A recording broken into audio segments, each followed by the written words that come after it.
Today, I'm delighted to welcome Dean Carter to the Digital HR Leaders podcast. Dean, it's an absolute pleasure to welcome you to the show. I'm really looking forward to our conversation. I know we've had a couple of pre-discussions over the last couple of weeks. For our listeners, please could you start by sharing the journey that got you to where you are today? Because I know you've had over 20 years as a chief people officer. David, I'm really excited about having this conversation. I've got a lot of respect for the work you're doing and how you've been such a big supporter of the profession, which I really have a big space for. This all started was my second head of HR role. So I was head of HR for 10 years at Patagonia at Fossil. And then we didn't lean too much into, if we got a dashboard, we were lucky. Then I became the head of HR at Sears. And I remember the moment it happened because I was actually the head of talent there. And then I got the role and I went up to Connecticut to visit with Eddie Lampert, who was running the company. And he sits there in front of me. He says, "Okay, Dean, you're now the head of HR," which was after going from a 10,000 person company to 270,000 person head of HR, $42 billion, 6,000 people in HR. It was like a massive change. And he slides a book over to me. He goes, "Read this." And it's called People Analytics. I was like, okay. And he said, this is how I speak, and this is what I want you to do, and just lean into this. And I was like, all right, here we go. So and that makes a lot of sense. So there were really some challenges about working for a large company like Sears, and in the challenging situation it was in. And it was just Sears. Let's just layer in Kmart. It was like Sears and Kmart, two struggling companies and brands. And but the one thing that was trying to figure out, like, what is the advantage here? And there are two things that had a big advantage. One is volume, and the other is volatility. So the great thing about what you want with data sets is a lot of volume and a lot of volatility. And so those two things, once I leaned into it, we discovered that we actually had an advantage over a lot of companies because of the significant amount of data that we could get and volatility. So my first job was to hire a head of people analytics. I hired this guy who's like, I don't even know what the name of that is. And you may recognize him. His name is Ian O'Keefe. And he's like, I don't know. Like I said, I've never done that before. Well, welcome to the world. Me neither. But I think it's really important. And I connected with Prasad Sethi and Google. I'm like, what are you doing? You did some cool stuff. And we leaned into it heavy. And because that was the way, it was the language of the company. It was the language of Eddie. And a lot of people struggled at Sears, but we didn't struggle. We got ahead of the curve and really leaned heavy into. I can talk about some cool stuff that we did with data there. And from then on, I was a huge fan. It was during that time that I connected to Deborah Weiss, who was at Northwestern University. And she said, "We're doing this cool thing." And I said, "I'm around Northwestern University in the Workforce Science Project around data and people and humans." And so that's cool because I'm super frustrated with going to these conferences. And every time I go to a conference and talk about what we're doing with Sears with people analytics, they're like, "Any questions?" And like, "Yes." "How do you start a people analytics department?" I'm like, not the question I was looking for. So I just thought, I'm going to bring 10 of them together, like 10 of the top heads of people analytics, because I need food too. I was feeling like I was just not getting enough stuff. So we brought them to Northwestern University, and that was the beginning of the Taurios event 12 years ago. And it's obviously expanded, since then. But yeah, I'm a huge fan, and everywhere I go, if there's not a people analytics team or department, it's the first thing I implement, and then they always report to me. No, it's really interesting, and we're going to really dig into that because you've been very modest, because that Sears, I believe, was around 2012, 2013 when you set that up. So there weren't many, as you alluded to, people analytics functions at the time. Ian, I know well, as you know, and he's actually been a guest on this podcast twice. And yeah, there weren't many companies doing that at the time. And No. What did that feel like when Eddie said to you, "Read this"? I don't know how much you knew about people analytics before then. Maybe it was the first time you'd heard it. And then Ian obviously coming on board thinking, Well, that sounds interesting, but I don't know what people analytics is either. How did that make you feel at the start of something sort of brand new, as it were? What did you focus on? What was the kind of thing that really got you going?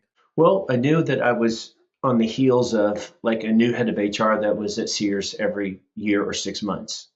So the success profile was stepping into shoes that were replaced frequently. And I thought, what do I do differently? And also, um, I wasn't as sophisticated, but I leaned in pretty heavy in terms of just dashboards and information, even at Fossil. So it was like Mm, I believe in science-based approaches. I believe in, speaking the language of business. Business speaks with numbers and data and information. So why aren't we marketing, finance, all the other ones are speaking this? And if we're not speaking the language that they're speaking, that's the only way to really sit at the table and add value, I think.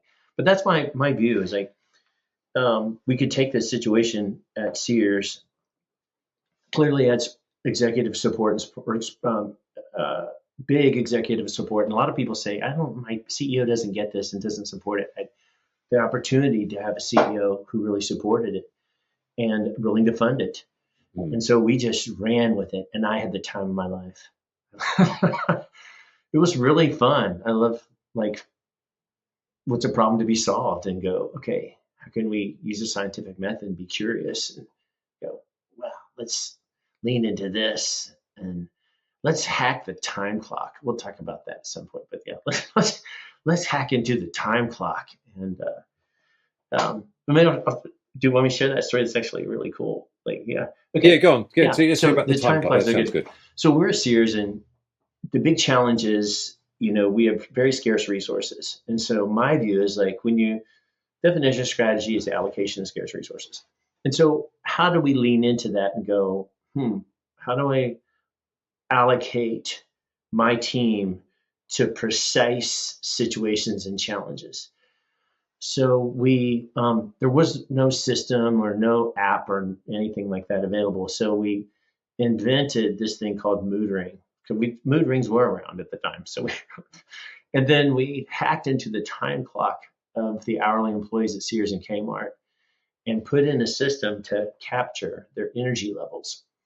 And it wasn't like, and we use these things that we were calling like faces, smiley faces, but they're now called emojis. What even the word emoji wasn't really used then. It was like when emojis were cool, and so we just called them faces, and they were from smiley to thing. And we said, tell us whether you're either energized or exhausted.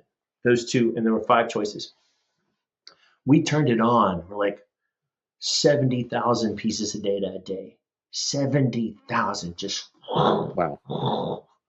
and it was like, holy smoke, what do we do with this? And so we discovered fast we had predictability models on turnover, predictability models on manager success, predictability models on customer experience, predictability, like just so much data came in. And we learned about some concepts. First concept is that the 5 emojis weren't the thing that mattered the most. It was not telling you. So not answering mattered most. So that was a discovery. Like you assume that highly energized or exhausted are the most important answer. We discovered the most important answer is I'm not telling you. So if they're participating and stopped, they were going to leave within 3 weeks, or the team went dark. We could just tell the users. So number one is I'm not telling you. Second one is set points, which I didn't thought of because we did the stuff and I'm like, wow, New York is exhausted a lot. And places with sun in California, energized all the time or more energized. What's going on there? We discovered, and this is a conversation I had with Marcus Buckingham. He said, Dean, this is set points. Like, it's not that they're more or less. This is just the set point for energy level that they're willing to share with you in New York and California or whatever, Seattle. And so we looked at things differently, not like, do we need to energize people more, but how do we make change? So it's the variability between the new set point, because with lots of data, you understand the new set point. So it's about where do we see change that either drops dramatically or increases dramatically. we did that before anyone else was doing it. MIT wrote a cool article about it, and we won some PSYOP awards for the work on it. And the Ian eventually, Ian, and then the other person who worked on this was Amin Seshrati, who became the head of digital transformation for Disney. Like it was a cool moment. Quite a hotbed of talent there, that's for sure. And obviously, you subsequently went on to Patagonia, where I think your role was bigger than the head of HR, but you were there until 22 and Yep. 2022, and then at Guild for a couple of years, and now you're at Modern, and we'll talk about that in a minute. But firstly, in one of our previous discussions, Dean, what really resonated with me, you distilled people analytics as being about insights and outcomes. Could you share a little bit more with our listeners, your thinking around this? Yeah, I think words matter, by the way, in kind of shaping the roles that people do. And what people analytics does imply, like I'm going to do some analysis of what's going on with the human beings and behavior. What I did discover though is like I kept getting from a lot of my people analytics leaders reams of information and data, or 16 slides of like charts and graphs, and I finally said, what I need for you is a single sentence. Yeah. Like I need all that stuff in the background, but I'm not going to get the leadership team to read all this stuff. I want a single insight and how that insight leads to certain outcomes. And then I changed the name of the team to, the head of insights and outcomes, just so they're real clear about you're not just doing analysis, you're doing analysis that drives a specific insight that's surprising or leads to a very specific outcome. And that was the example was an insight. We started at Guild, we did the same thing. We didn't hack into the time clock. We just asked them, every week what their energy level was, which I thought that was completely crazy. They're like, why are we doing this? Just trust me. I need data. I need set points. Let's just do this, and then they'll start sharing some stuff. So we actually got a little bit more intelligence with this. We would ask the energy levels, but we asked 3 other questions, like a contemporary question around, had like a coaching event that had happened, performance conversations, or even a contemporary event in the world, like a crisis that was happening. And then we ask a fun question, like, what's your favorite song on Spotify? By the way, they love that. So you had like this, and then maybe a question is consistent that we asked over and over again, like, and so a regenerative, question. So we asked those over and over. And what we found was right after we implemented this coaching session, which we spent a lot of money and time on it, that if people positively answered the question, I recently had a conversation with my manager that asks really good, provocative questions about my career. If they answered that positively, massive amount of energy levels went up. Like the line was so straight that it was like the dots that correlated to it were so strong. So the insight was like, if you have a conversation with your person that asks provocative questions about their career, I can guarantee you that the energy level, and they will be more excited tomorrow to come to work than they were the day before. And it's sustainable too. So anyhow, that's just I get to be able to say that. I didn't have to go show them a graph or a chart. Just like do this and you'll get this. Yeah. And we over and over, I kept saying, and they would give me charts and graphs still, like insights and outcomes. And finally we got there. Yeah. It's really interesting, isn't it? Because I think a lot of analytics professionals, they love data, they love visualizations, they love charts, and same with HR professionals sometimes. And it's easy to, as you said, create a 16 slide or maybe even more deck. Or 60. But you've got to tell the story at the end of the day. And as you said, when you're with a group of executive leaders, you probably don't get that long. You've probably got a few seconds to get their attention. Yeah. And, as you said, if we do, this is the insight. If we do this, we'll get this. Is triggers an interest. I mean, one of my favorite stories about people analytics is Mark Berry was a CHRO at the time. I think a company was at CGB. It's in it's in the book, The Power of the People case, this case study. He went into his executive group and he said, we're the best company in our industry at training our people for our Yeah. competitors. And he then said, people come here for training and then they're leaving and they're going to our competitors, and so he captured their attention. And obviously everyone then wanted to know, why was it happening and what can we do about it? Yeah, wow. No charts at that point. So, yeah, I mean, I think it's a really good lesson, I think, for people listening to this. It's distill it down to a sentence or two. That was it. And even like what I love about data and analytics is when you have a problem to solve, like there's some level of curiosity. Like we were doing a lot of like retention grants to people at Sears, just because there would be challenging moments and they were either working on important problems. So we just throwing money with these like retention grants. So I was like, what's the sweet spot? Like a gazillion dollars or $10, or what is the answer to that? So I put my chief of staff and head of analytics on this. I'm like, what is the right thing? And they came back with a very specific range. Anything less than that, they're going to leave. Anything more than that is a massive waste of money. So anyhow, this was saved us tons of money because we were throwing too much away, and then we were also losing people by giving too little.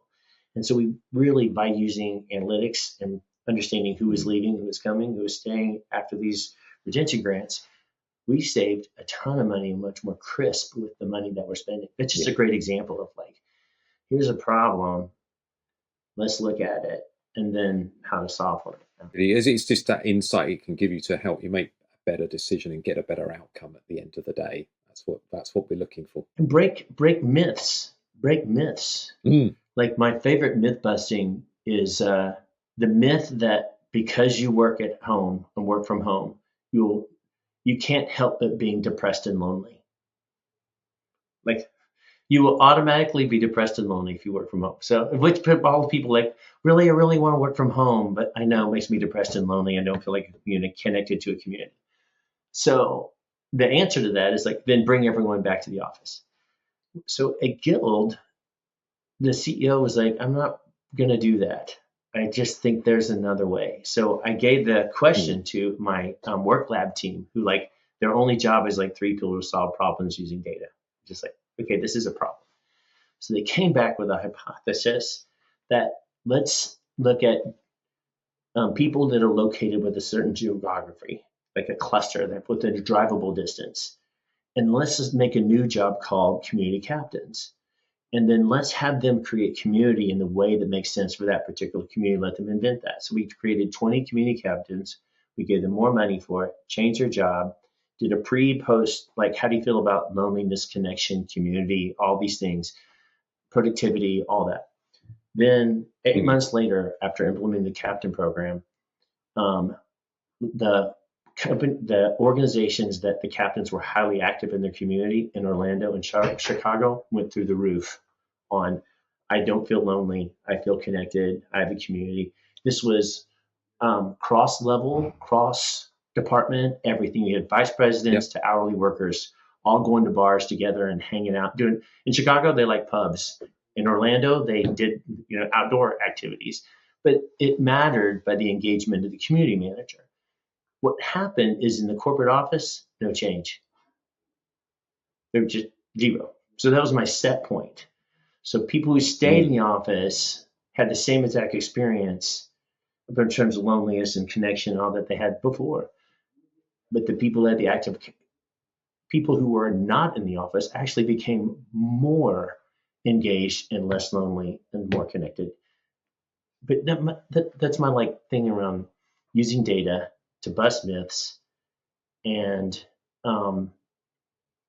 solve cool problems that people think are unsolvable. And you, as you said, it's science. So, A/B testing, actually try something, look at the data, learn from it. And, and we probably don't do enough of that, I don't think, in HR. I don't. I do a lot of talking about when I speak about this. I'm like, every single thing we do should be A/B tested. Don't launch a project unless you, because I had a few of the people like, hey, we launched this project, it's moving. I'm like, did you test it? Like, do we know where we are now? They're like, no. I'm like, waste of money. Stop it.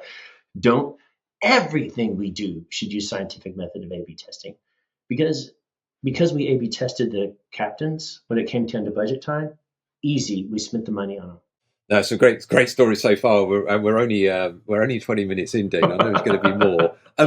Obviously now you're at Modern and you're helping Yes. organisations hire the best head of people analytics and the Yeah. best chief people officers around. I'd love to hear your thoughts on how the expectations today that are placed on chief people officers have fundamentally changed, maybe from when you started as a chief people officer those years ago. Yeah. Wow. So my first 25 years ago was my first people. It was my first time I became a head of HR. It's my 25th anniversary this year. Wow. I mean, obviously things are really different 25 years ago, but Fossil, it was highly administrative, very like get payroll done, get the HR alphabet right, FMLA, ADA, all those, and then just the basics of hiring and firing. There's like just that stuff, which was interesting. And then I just think the role of the department and the role itself has accelerated dramatically, and the expectation for it, you have to be empathetic, human, data-based, know the business, medical scientist, in terms of COVID, like you had a vaccine, no vaccine, masks, no mask, an expert in socio-political issues around Palestine and Israel, then dealing with executive orders and the politics and all the things and all of that. Like, it's just like an unbelievably complex job. But the more, the more you can speak the language of business, and the more you can talk in information and data and insights and outcomes, the more ability you'll be able to impact the positive changes you want to do, even in challenging situations. So I think the role has evolved. The expectation for the role has evolved faster than what we're delivering. Mm. That's the unfortunate part, I think. And I'm a huge advocate at the moment. If you're One is, what's my first question usually with the head of HR is, tell me about your people analytics team. They're like, we have one team of one. These are for giant companies, and team of one. It's like, okay, let me see what they do, and then like dashboards. And so most big chunk of them are at that level. I'm like, if you want to have credibility for long term, then you need to hire an amazing head of people analytics, and I can help you do that. Here are the criteria, here are the things, and here's what you're going to get to do. You have to start speaking the voice of the customer, and of the business, and you only can do that through data. And in terms of, I mean, obviously you've seen the heads of people analytics role evolve as well. Certainly in the work we do at Insight 222, we see that, the head of people analytics is increasingly responsible for people strategy, workforce planning, employee listening, data governance, maybe even being the chief data officer for HR. This isn't all of them, of course, and some have some of those things and others, and increasingly reporting directly to the chief people officer as well. You said that you always wanted the head of people analytics to report to the chief people officer, which I think is probably always. So maybe the first question is why? How does that help you as a chief people officer? And then the second follow-up question is, what are the key skills that if you're a chief people officer, that you'd look for in a head of people? I would say, like, if you're in finance, your head of FP&A reports to you. Your chief accounting officer reports to you. Like, these are the person who has the numbers and the information for your team reports to you. They're not buried someplace down in the team. My view is, every single day, the work that we're doing should be quantifiable in ways. And we have this huge gift of AI. We're going to be able to quantify things that we've never been able to quantify before. And we still, to this day, and you know this, we still don't have GAAP principles for finance were invented in 1920. To this day, we still don't have like strong principles. There are some, a little bit, but not real strong, not the same type of gap principles for managing human capital that we have for financial capital. That could change someday. But until then, I believe that the people analytics should report directly because you need to be so close to what they're doing every single day, or they get distracted by other people because everyone, once they see them, they're like, I need this dashboard, I need this report, and they become like the head of like report giving, and so they'll just drown in like report requests versus providing cool insights that are important to the strategy and align with the business and those things. So people, you have to guard them with what the work that they're doing. The qualities I think for a great people analytics is you have to have it in a large company. Let's say the large company having. I don't think it's critical to have HR experience. By the way, Mm. I think you just understand data. I think it's sometimes even helpful not to have HR experience. But to understand you need a data scientist, you need to have people who can do analyst work, and you need people who can tell stories. That is the important part. Mark just like charts, graphs, and information, and bubble graphs, and all plot diagrams. That's all great, but you need someone who can consolidate that into a really good story. That's sometimes the difference between a great head of people analytics, and that's their job, not the team's job. They give them all the information, all the stuff. Head of people analytics gives it to the head of HR, and that's what I want from them. Like, okay, whatever your team is doing behind the curtain, great. You bring me a statement, insight and outcome. That's all I need. I'm going to take that all day long. If you can't distill it into a statement, you're not done yet. Yeah. And they need to understand scientific method, like just this concept of curiosity. And when a great head of people analytics, when they see a project moving, is like, wait, and they know what to do in terms of the test. Like, let's gather this information first, know how to get the right level of data, and know the difference between correlation and connection, like, or probability. There's that too. I mean, there's tons of stuff there. And you mentioned, and we certainly see this at Insight 222 in our research, so many people analytics teams are still stuck in dashboards and endless requests for data. Why do you think that is? And I'm sure there are a variety of reasons, but I'm interested to hear your thoughts on it. And how can, ambitious heads of people analytics or CA or chief people officers, how can they get out of that kind of hamster wheel of dashboards and data requests? There's always going to be for dashboards. Yep. There's always going to be that. So they're not the need for like a visual of like how things are moving, progressing over time, and there's dashboards are still important. You need to know the basics, but really mechanize those in the best way possible. So the key stuff, turnover, retention rates, whatever your employee experience, measurement tool is, all the basics, get that. And then the other thing is democratize them as much as possible and make them easy, not difficult. Sometimes we democratize them and say, go do this, but it's incredibly difficult for the manager to get to the things that they need to get to.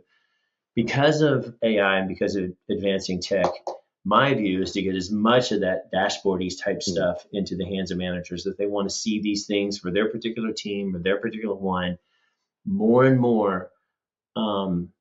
I know they love this job is like being like the what's the word, the go between, like the priest between you and God is like the HR business partner is like, I will interpret this for you, and so you have to go to the interpreter, for whatever, and then they're right in the middle. I don't want to get rid of the middle person on this. Make it just so easy to get to the dashboards and information that they have access to them quickly, know what to do with them, and you democratize that completely. Democratize, personalize. Then the cool stuff, like solve this big problem, solve this big problem, solve this problem. That's a people analytics team should be focused on, not like regular pieces of information to run. Yeah, it's interesting. So, in the research we do at Insight 222, which for listeners who haven't seen it, you can get that from the insight222.com website. We do our leading companies or people analytics trends research every year, and last year we had nearly 350 companies participate, and we're able to benchmark them against each other on a scale of investment on one axis, value provided on another, and a D team is poorly invested in and provides low value, not surprisingly enough, and that's just under 60% of companies. And then the A teams are the ones that are well invested in, maybe quite a bit more long tenured. They're providing high value on a consistent basis, and it's about 10% of organisations there, so it's not very many. And we're starting to see that gap widen, to be perfectly honest with you. And some of the things that help those teams be successful is exactly some stuff you mentioned: the ability to have some influence. So that's partly through the leader, partly through their relationship with the chief people officer, getting access to senior business leaders, prioritization and reprioritization, the skills that you mentioned, obviously data science, behavioral science, but also good consulting and storytelling skills, as you highlighted, and ethics from an investment perspective, and then value, actually measuring what they do, not everything, but certainly some of the work, trying to understand what the value is that they're providing. The two things that you mentioned, democratization and personalization. And then the last one is building that culture within HR, wider than HR. So not just HR leaders and HR business partners, but across COEs and other HR professionals as well. I'd love to, again, I don't know if you see that difference between some of the companies that you work with and advise, between those companies that are really pushing forward with people analytics and those that are stuck. What do you see as the biggest differences between them? The biggest difference is sometimes the business itself. Mm. So really complex businesses who have like big data science teams and are focused on it, it's easier for there to be a yes. There are some companies that don't have sophisticated, even business analytics. And so it's really hard to push on the people analytics side when you don't have a data science team or you don't have sophisticated analytics. The place to look, and sometimes they're hidden in the organization. The place to look for really inventive teams and doing partnership marketing usually has some really interesting data scientists to understand the impact of what's going on in marketing. That's a good place to look. And my thing is like my people analytics, hang out with a CFO tomorrow. Like hang out with them. You should meet with the CFO every day because they're going to know what are the most critical business issues to solve. And then the people had great people analytics persons going, let's see how I connect that. And then the more value you add, then the next time the CFO approves headcount, they're like, yes on that. Yes on that. Because you're a valuable partner to them and helping them feel like they're getting what they need in front of the board and from the CEO. So the more you can, bring those things like I love when they're like, I met with the CFO like twice today. I'm like, perfect. And the other part that this is just easy. It's a no-brainer. And if you don't own it now, you should, is workforce planning. There's such and often finance owns workforce planning. And I think that, it's fine, but I think HR should own workforce planning. And that is deep data, deep analytics. It is volatile. There's and it's a massive amount of value to add to the company. My first place to go deep to grab credibility, workforce planning, always own it and do it in a way that's so much better than anyone else in finance. You have all the data, you have all the HR systems and all these things. They're pulling all the data from your system to do workforce planning. That's the first place to go. That's always my recommendation. Get turnover, all that kind of employee experience, yes. Workforce planning, own it. No, it's really good. All three of those marketing.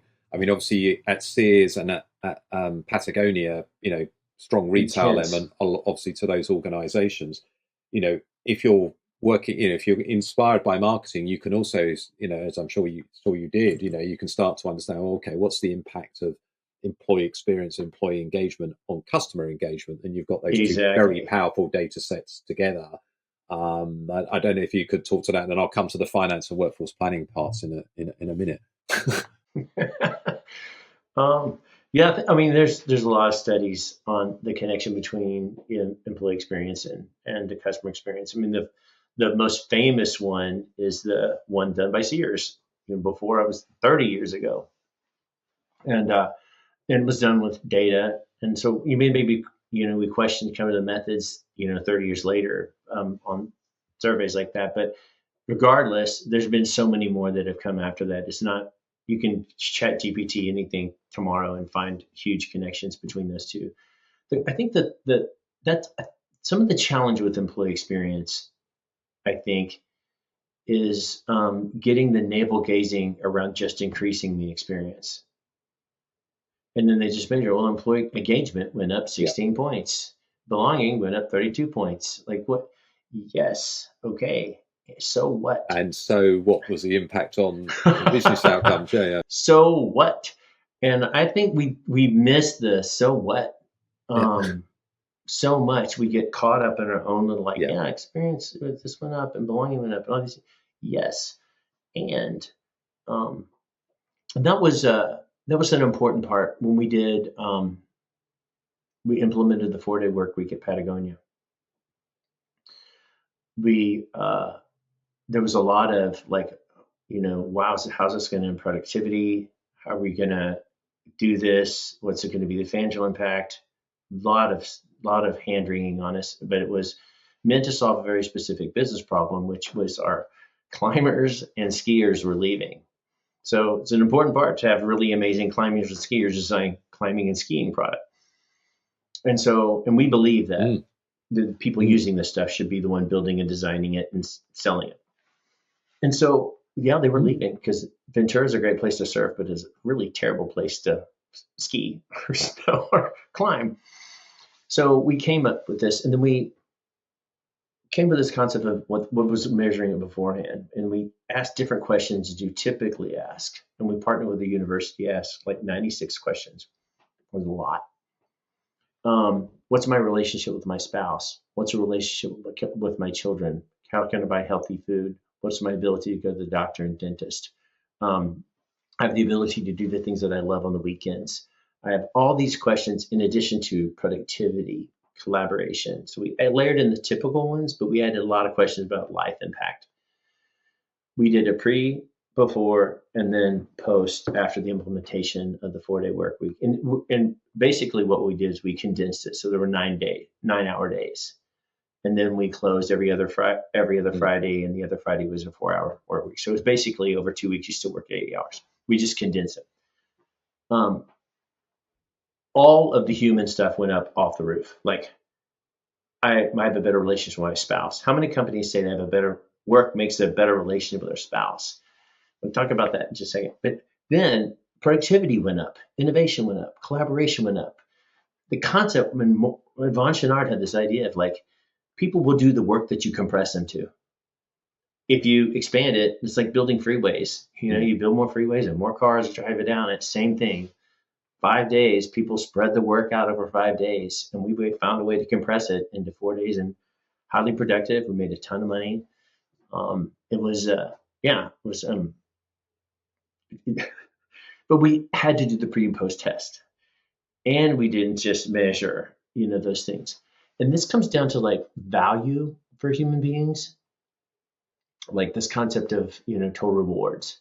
Yes, of course. Yeah, If you were to able to do something that you can measure that says, if we do this, 92% of people will say they have a better relationship with their spouse and more reasonable great time with their children. What level of value does that add to an employee? Like the value prop in terms of wow, and reporting that back as a result of this, 92 of you said you have a better relationship with your spouse and more time to spend with your children. We can never get rid of that benefit ever. no. The genie is out of that bottle.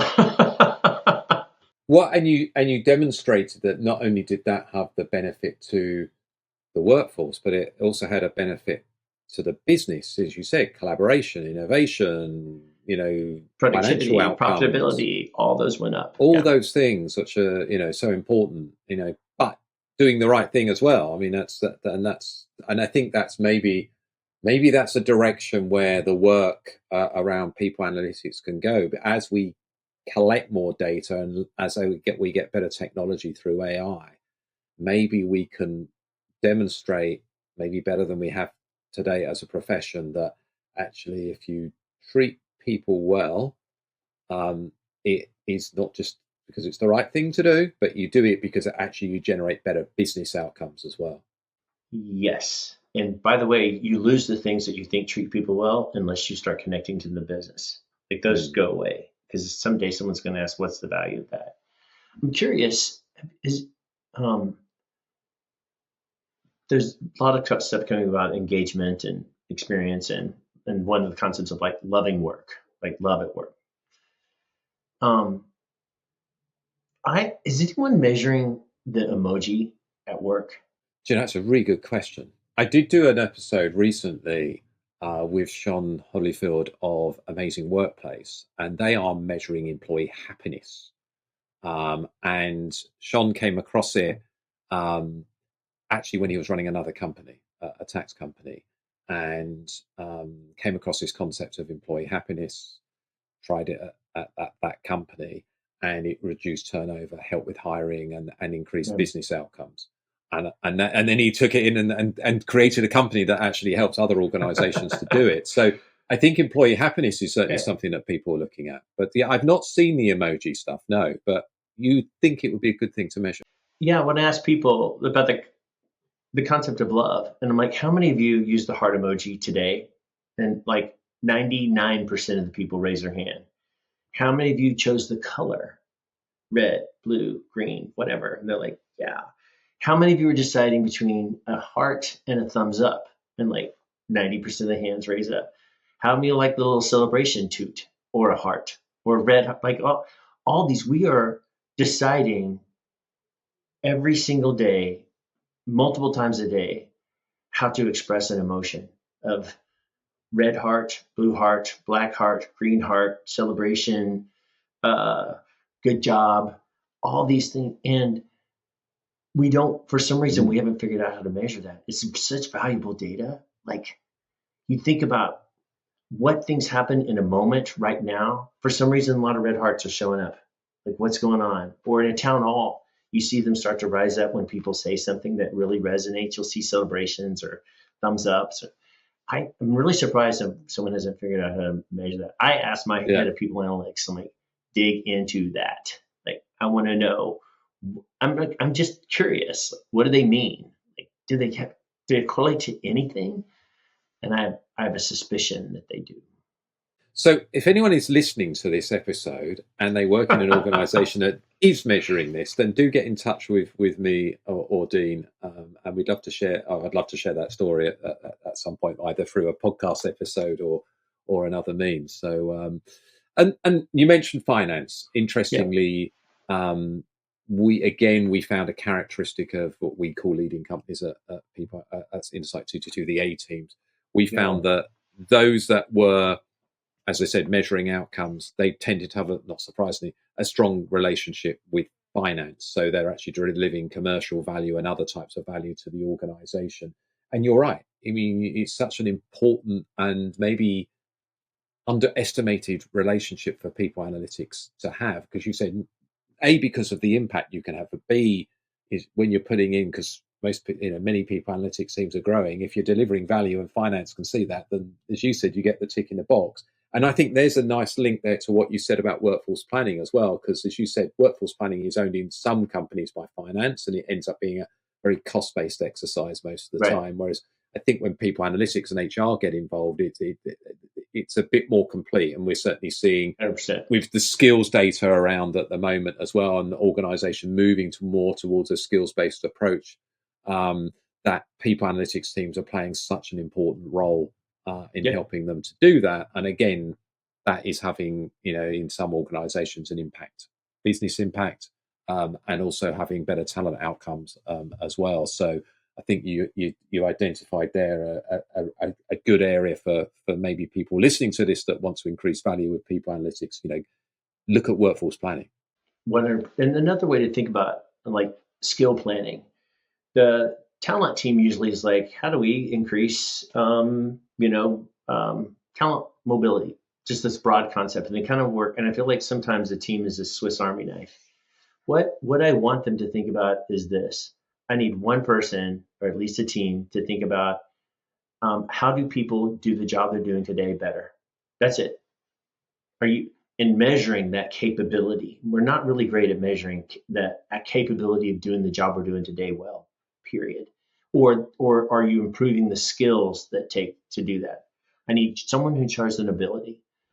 I need someone who not the same person in charge of ability, in charge of mobility. Like, how are we getting people from this job to this job? Like moving up. That's a different set of skills. Like, you could do this job amazing all day long, Mm. but you not be mobile. I need them focused on that. This is different. This person has to know these skills and all these skills, and what are the database tangents that get most people from this job to this job. Third one is I call agility. And that means the world is changing, jobs are changing, skills are changing. And then having a predictability model 3 years out, like which jobs will change the Mm. most, which jobs are going to be obsolete, and which people are not going to have jobs. Our fault. Our fault if we don't have someone looking at agile workforce because you laid off a bunch of people because you weren't smart enough to predict what's happening Yeah. or curious enough. And so that's my challenge sometimes with layoffs. I'm like, wait a minute, you just laid off all these people and hired all these other people. You weren't clever enough to know that this was coming and to make sure these people were reskilled and upskilled to get to these jobs. But the problem is the way we structure the talent management team. And to some extent, people analytics, they're focused on a broad concept of solving this problem versus a person with agility and Yeah. mobility and ability. And yeah, that's my like. No, that's a good. I'm sure that'd be something that resonates with many listeners. Steve, we've got 3 questions left. Okay. The last one will be the question of the series, and the next 2 are kind of both future forward looking. Obviously, Okay. as you said, you've been a head of HR for 25 years before you came to Modern, and obviously we've talked about heads of people analytics as well. So, kind of a linked question on that. Where do you see the head of HR or the chief people officer going maybe over the next 3 to 5 years in terms of maybe the new capabilities that will be required and the increasing importance of the role? And then in addition to that, are you seeing now do you see more in the future heads of people analytics moving into the chief people officer role? First one, I think we're at a fork. And I think we have the opportunity to be one of the most significant and most important roles in the company at this time. And I think chaos is a ladder. A lot of chaos going on in the world, and so. But as we lean into probably the largest expense, two largest expenses in the company, labor and benefits, and those the definition of capital is basically owned completely by the head of people. If we do not start leaning into data and insights, scientific method, and evidence-based conversations, if we're still talking about, hey, belonging and this went up and turnover went down this, and if we're still stuck on the basics and not really tying to business outcomes and getting in the conversation on that and solving big problems for the company using human capital and data information, we are going to become obsolete. This job you got half the job will be done because closer and closer marketing and people brand and external brand are becoming the same. Marketing could absorb, that piece of it in terms of employee experience and candidate experience and client experience, all that could move that way. And the rest of the stuff, workforce planning, all the pieces to some extent. With the invention of AI, some roles are going to be automated. You could just like move it into finance. If we're not paying attention, it could just go into an administrative function that the strategic parts are owned by finance and marketing. I believe strongly that the role of people analytics and how they're connected to business outcomes and insights is what will actually get us to be the most important job in the company. And it's happening. We've been progressing and moving that way. But I feel like because of information and data and AI, what's available, we either jump into it and lead, or we stay back and wait and we evaporate. I that's my um that's my concern, and I feel like I'm ringing the bell. Like we've got to lean into this now. Um, and then the second question was people analytics. Well, Are you seeing, or do you think we'll see increasingly heads of people analytics sort of moving into the chief yes, people officer role? yeah. If you're building relationships with finance and marketing, ultimately you're presenting to the board about insights and outcomes. You can do that with you can be the smartest person in the room in terms of what you need to do on TA. You can be the smartest person in the room on agility, mobility, and ability capability. You can be the smartest person in the room on how to drive connections to experiences and outcomes. That's what people are looking for. Is like, how can be the person who solves these things and pulls teams together to make them happen? I think the head of people analytics is going to be more are going to be heads of HR because they speak the language of business. As long as they're talking about insights and outcomes, no charts and graphs. Charts and graphs. Oh, we look forward. Right. Well, exactly. There's that one caveat there. And now the question of the series. So, Dean, this is the question we're Okay. asking everyone on this series, and I think this brings together some of the stuff that we've talked about. But you might even be able to lean into this a little bit more. How can HR use AI to improve employee experience and well-being? And then I'll add a little bit, connect it to business outcomes. Like this is there's so many. We don't even know what AI is capable of. Like we have some use cases that are really interesting in terms of writing job descriptions and we're all beginning to lean into how do we build agents, how do they exist in org charts. That's only like the top 30% of companies that are really thinking about how to use AI in really progressive ways. I think we need to the future of HR and the ones what we need to lean in on AI is really thinking about how do we think about skills and work and what's the work that can be done by humans and what is the work that can be done by AI. That we're going to have to peel that onion apart, and that's going to take some work to do. But with AI, it makes it easier than ever to do. And so we just have to be ahead and curious. And I read books, find experts on this, listen to them, listen to podcasts, stay contemporary, go to events where people are speaking about this, listen to heads of HR that are really leaning too deep in it, who already created like 16 agents who are like heads of HR created like a legal agent who helps them like make employee relations decisions. My point is like we either lean in this moment or but I think AI will have a substantial impact on the profession in either positive or really challenging way, to my earlier point. And I want to lift the conversation a little bit up. AI is Please do. yeah, AI is important, but AI is going to invent a lot of other digital transformations that are coming. Digital AI is going to impact healthcare, and you're going to have really challenging decisions right now around what genetic testing and some diseases that are going to be cured that cost millions of dollars. Like these are ethical things that are coming out. AI is going to create more challenges and problems for HR than solve them. And I think getting ready for this massive advance in technology that AI is going to enable, being digitally savvy, and I hate that word savvy, by the way, but anyhow, being You can use it. We can use it. savvy. But that's so important. Just to be, digitally curious all the time. Like this, I'm going to have an event in a moment. I'm going to be with someone on a VR headset, and I'm going to check my email, and I'm going to have a conversation. Like, if you're not actually starting to experience with VR and XR, like you're already behind. We're already behind on AI. like the be technologically curious. Yeah, I think in HR, as HR professionals, we're very focused on learning for the organization and encouraging people to be curious and be continuous learners, but we need to apply that to ourselves as well. For example, 100%.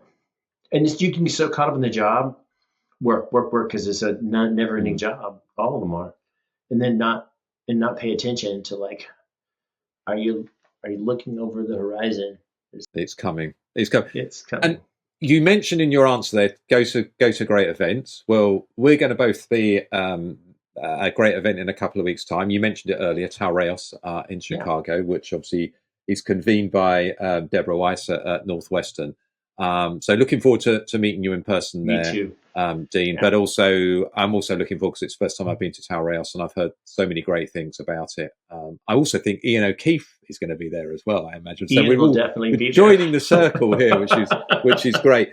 Dean, it's been an absolute pleasure to talk to you on the Digital HR Leaders podcast. Before we separate for the day, can you let listeners know how they can get in contact with you and find out more about the work that you're doing at Modern as well? The best way to get in contact is actually LinkedIn. So I'm voracious on that. So, and I answer and I look at all the messages coming in. You can also contact me if you want it, at my email address, and I'll give it to you, like dcarter@modernexec.com. My role at Modern, I love the head of HR job so much, and I love the profession, and I think it's important that it survives and endures and has a massive impact. So that's what I want to do. I tried to do that, to be a beacon as a head of HR. Like, look at this. Look, we're even in a place at Sears, we can do this. We can do this at a tiny little startup like Guild, or just here's another way. And now I get to do it, like, I impact thousands of heads of HR. So, like, trying to do it as a beacon worked a little bit, but now I can have conversations with tons of heads of HR and, like, think about people analytics, think about the future, be curious, insights and outcomes. And if I can, in my way, go from 1 to 1,000, then call me. Well, I definitely recommend that listeners that aren't following you on LinkedIn should, because you're right, you are voracious and you do say some really insightful stuff and some very honest stuff as well, which I think is fantastic. So, Dean, thank you so much for being on the show, and I will see you in a couple of weeks at Taurus. David, thank you. In this series, we will be speaking to a range of senior leaders who are pushing a data-driven and digital HR agenda. Make sure that you subscribe via your podcast app of choice and also via our YouTube channel for free and regular interviews with the digital HR leaders of the future.